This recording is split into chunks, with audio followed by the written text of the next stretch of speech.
Assalamualaikum, apa khabar semua? So hari ini saya nak kongsikan dengan you all satu buku yang sangat best yang saya nak rekomendasikan pada you all. Kalau tidak membelinya pun tak apa, tapi bacalah buku ini. Buku ini bertajuk Maaf Tuhan, Aku Hampir Menyerah. Ia merupakan tulisan karya Alfiya Al-Ghazi, buku yang diterbitkan oleh penerbit Sahima, kelompok penerbit PT Magenta Media dari Jawa Barat, Indonesia. 2 bulan lepas saya telah diuji dengan satu kesakitan yang sangat menyakitkan. Kesakitan itu sebenarnya dah lama, 2-3 tahun. Cuma pada ketika itu, iaitu pada bulan puasa, dia terlalu sakit dan saya baru tahu ia adalah trigeminal neuralgia, di mana ia merupakan satu penyakit yang juga dikenali sebagai suicidal disease. Jadi pada satu petang tu saya rasa sangat give up, saya rasa sangat berputus asa. Saya menangis di dalam kereta kerana saya tak tahu macam mana saya nak hidup untuk keesokan harinya. Saya jumpa buku ini di IG, Instagram, memang seller yang menjual buku-buku daripada Indonesia. Jadi tengok kat Shopee ada buku ini, exactly buku ini, dan dapat free shipping. Petang tu kita rasa give up, kita rasa putus asa, kita rasa macam hilang arah tuju hidup.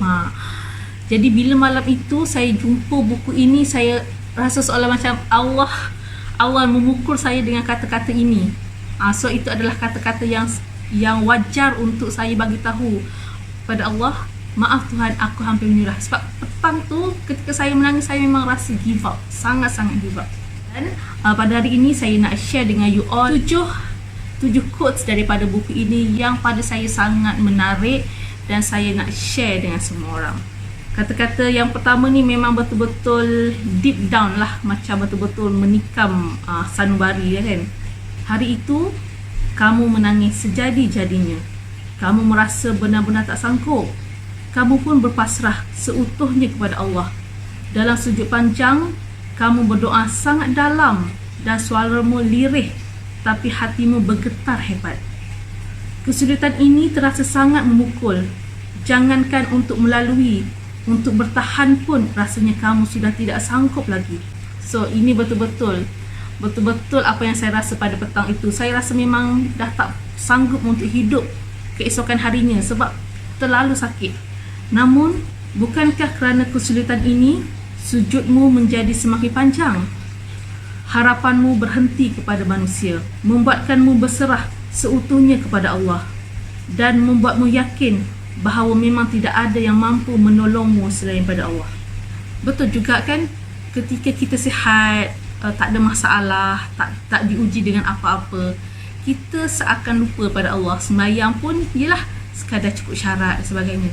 Ketika kita diuji dan ketika kita rasa tiada siapa dah mampu menolong kita melainkan pada Allah yang Maha Pencipta. Jadi pada ketika itu betul, ketika sembahyang itu, ketika sujud itu, memang itulah sujud yang lama. Kerana kita memang berdoa, kita menangis, kita melirih, memohon Allah untuk memberikan ihsannya kepada kita. So ini betul-betul situasi saya pada masa itu dan membuatkan saya rasa, ia ada satu nasihat yang bagus, sangat bagus. Kata yang kedua, quotes yang kedua, muka surat 37. Kadangkala kita perlu menangis, bukan untuk menumpahkan kesedihan, tetapi agar hati bisa memandang segala sesuatu dengan lebih jernih. Untuk orang yang seperti saya jarang menangis. Tapi mungkinlah ketika saya diuji dengan kesakitan ni memang saya menangis sebab saya rasa saya sangat hopeless. Sangat hopeless, dah tak ada siapa yang boleh tolong melainkan pada Allah. Pas menangis tu kita rasa lega, kita rasa macam baru boleh berfikir dengan lebih waras dan sebagainya. So saya rasa semua orang pun macam tu juga kan. Bila dah menangis tu baru rasa lega sikit. Quotes yang ketiga. Yang ni selalu kita dengar orang kata, bila kita diuji kan, orang kata sabar, Tuhan sayang, syafaqillah. Bagaimana? Macam mana you rasa Tuhan sayang you sebenarnya? Kat sini saya rasa ramai yang juga yang silap sebab ramai yang diuji, tetapi ujian itu tidak berjaya membuatkan dia lebih dekat pada Allah. Berapa ramai orang di hospital yang sakit tetapi masih tidak menunaikan solat. So ini yang selalu saya lihatlah sebab saya antara orang yang selalu pergi hospital lah.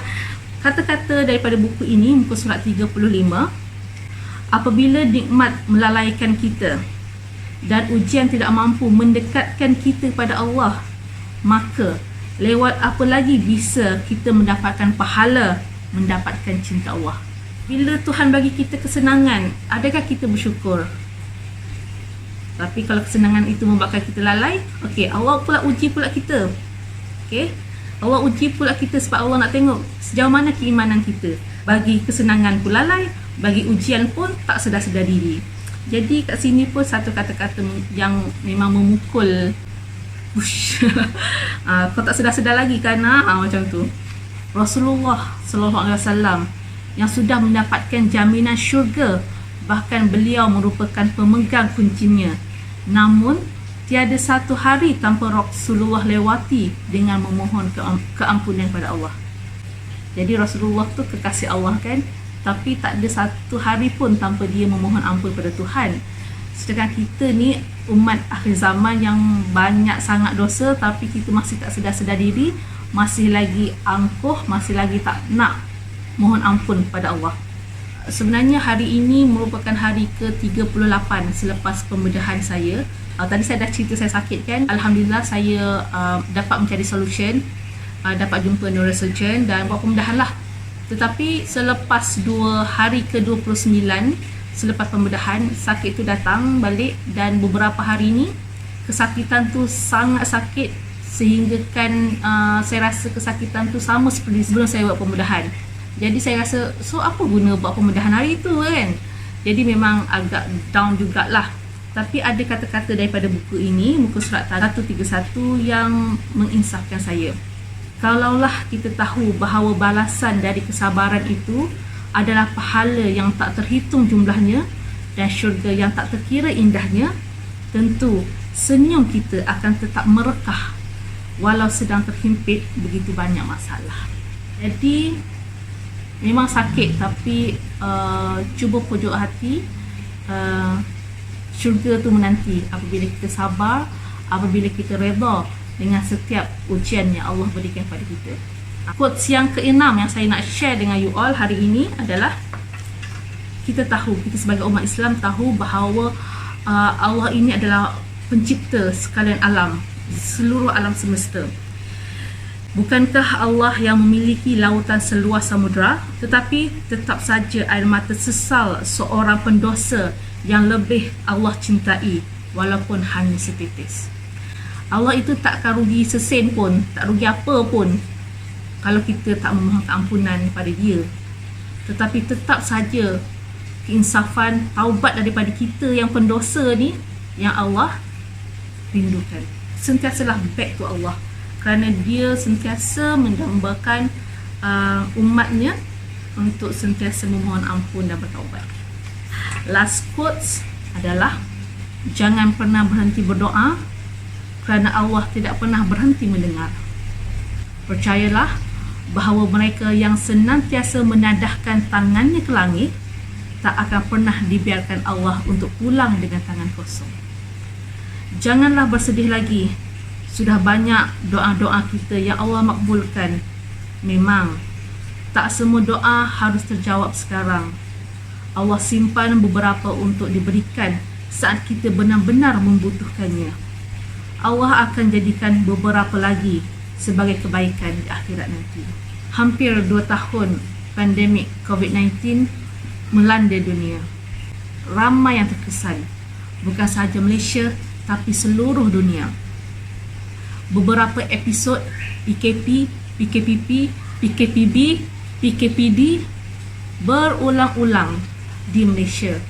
Ketika kita hampir berputus asa, ketika kita hampir hilang punca, ketika kita hampir hilang arah tuju, ingatlah Allah sentiasa ada dengan kita. Ketika itu, katakanlah, maaf Tuhan, aku hampir menyerah. Sekian, Assalamualaikum. Bye.